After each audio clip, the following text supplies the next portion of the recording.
नमस्कार, स्वागत है आपका न्यूज़ रूम पोस्ट में। मैं हूं आपके साथ रोशनी सिंह। आर्थिक संकट से जूझ रहे पाकिस्तान के लिए परेशानियां कम होने का नाम ही नहीं ले रही। आईएमएफ की वित्तीय मदद पहले ही रुकी हुई थी कि अब सऊदी अरब ने इस्लामाबाद को बिना शर्त कर्ज देने से भी इनकार कर दिया है। वहीं हाल में आई संयुक्त राष्ट्र की एक रिपोर्ट में कहा गया है कि पाकिस्तान में साल 2022 में आई विनाशकारी बाढ़ के 6 महीने बाद से ही 1 करोड़ से अधिक लोगों को सुरक्षित जल व स्वच्छता उपलब्ध नहीं है। संकट से उभरने के लिए पाकिस्तान अपने मित्र देश सऊदी अरब से कर्ज की आस लगाए बैठा है, लेकिन इसने पाकिस्तान को कोई राहत पैकेज या ब्याज मुक्त कर्ज प्रदान करने से इनकार कर दिया है। इस फैसले से सरकार भी झटके में है।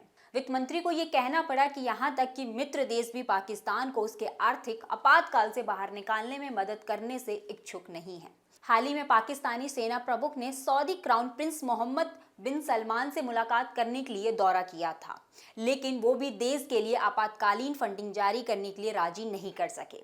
जनवरी में दावोस में वर्ल्ड इकोनॉमिक फोरम में ही सऊदी अरब के वित्त मंत्री मोहम्मद अल जादान ने सरकार की नई नीति को स्पष्ट कर दिया था। पाकिस्तान को लेकर एक बयान में उन्होंने कहा था, हम बिना किसी शर्त के सीधे अनुदान और जमा राशि देते हुए, लेकिन अब हम इसे बदल रहे हैं। आगे उन्होंने कहा था कि हम अपने लोगों पर कर्ज लगा रहे हैं, हम दूसरों से भी ऐसे ही करने की उम्मीद कर रहे हैं। हम मदद करना चाहते हैं, लेकिन हम चाहते हैं कि आप भी अपने हिस्से का प्रयास करें।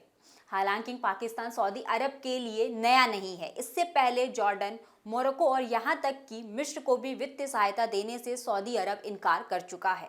इस बीच पाकिस्तान भारी नकदी संकट से जूझ रहा है। वो वॉशिंगटन स्थित वैश्विक ऋणदाता से 1.1 अरब डॉलर के वित्त पोषण की किस्त का इंतजार कर रहा है। इस किस्त को पिछले नवंबर में दिया जाना था, लेकिन आईएमएफ ने इस किस्त को अब तक जारी नहीं किया है।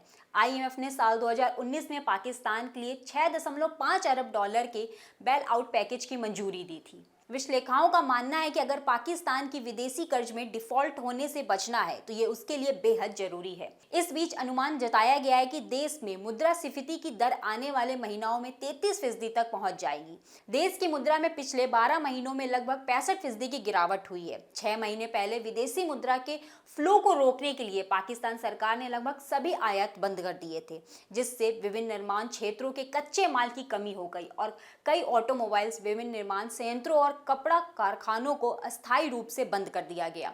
वहीं संयुक्त राष्ट्र बाल कोष UNICEF ने हाल ही में जारी एक रिपोर्ट में कहा है कि पाकिस्तान में साल 2022 में आई विनाशकारी बाढ़ के 6 महीने बाद भी 1 करोड़ से अधिक लोगों को सुरक्षित जल व स्वच्छता उपलब्ध नहीं है।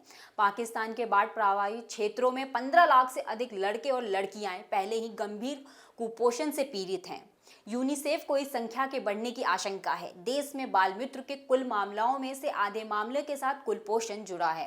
पाकिस्तान में यूनिसेफ के प्रतिनिधि अब्दुल्ला फादिल ने कहा कि पाकिस्तान में हर दिन लाखों लड़के लड़कियां जल जनित बीमारियों के साए में हैं, बिना पर्याप्त आश्रय व्यवस्था के जीवन गुजार रहे हैं और साथ ही कुपोषण के खिलाफ एक हारी हुई लड़ाई लड़ रहे हैं। साथ ही यूनिसेफ ने चेतावनी जारी की है कि सुरक्षित पेयजल, शौचालयों तक पहुंच के अभाव और दूषित जल जमाव के कारण हैजा, दस्त, डेंगू और मलेरिया समेत व्यापक जल जनित व घातक बीमारियों का फैलाव बढ़ रहा है। संयुक्त राष्ट्र बाल कोष के अनुसार उचित शौचालयों की कमी स्वास्थ्य के लिए एक बड़ा खतरा होने के अलावा बच्चों, किशोर, लड़कियों और महिलाओं को असमान रूप से प्रभावित कर रही है, जिन्हें खुले स्थानों के शौच किए जाने पर मजबूर होना पड़ता है। अंतर्राष्ट्रीय मुद्रा कोष IMF से तुरंत ऋण मिलने की उम्मीद टूटने के बाद अब पाकिस्तान सरकार ने सरकारी खर्च घटाने की नीति में बदलाव शुरू कर दिया है। IMF ने पाकिस्तान सरकार पर राष्ट्रीय कोषिक घाटा कम करने की शर्त लगाई है। इसके तहत शहबाज शरीफ सरकार ने पेट्रोलियम पर सब्सिडी में भारी कटौती की, जिससे देश में पेट्रोल और डीजल के दाम तेजी से बढ़े। लेकिन पिछले दिनों सरकार ने 2 पहियों और 3 पहियों वाहनों के लिए ईंधन सब्सिडी की नई योजना का ऐलान किया। इसके अलावा पाकिस्तान के वित्त मंत्री इशाक डार ने बीते सोमवार को कहा कि IMF कर्मचारी के स्तर के समझौते में देरी तकनीकी कारणों से हुई है, जिससे हम जल्द से जल्द हल पूरा करने के लिए IMF के साथ लगातार बातचीत कर रहे हैं। अगर आपको हमारा वीडियो पसंद आया हो तो लाइक करें, कमेंट करें और शेयर ज़रूर करें। अगर आपने हमारे चैनल को सब्सक्राइब नहीं किया हो तो सब्सक्राइब करें।